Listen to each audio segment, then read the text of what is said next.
Bagong silang na sanggol, nakita sa taniman malapit sa riles ng tren sa Ragay, Camarines Sur.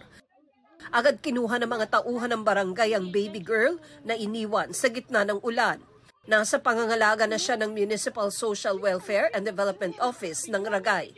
Iniimbestigahan na kung sino ang ina ng sanggol at kung siya nga ang nag-abandona rito.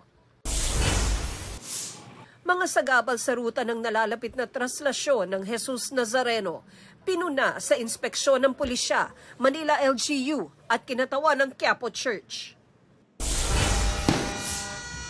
Siyam sa bawat 10 Pilipino sasalubong sa bagong taon ng may pag-asa kesa pangamba, batay sa survey ng Social Weather Stations o SWS.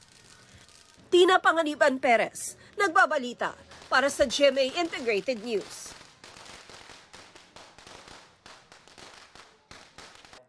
Huwag magpahuli sa mga balitang dapat niyong malaman. Mag-subscribe na sa GMA Integrated News sa YouTube.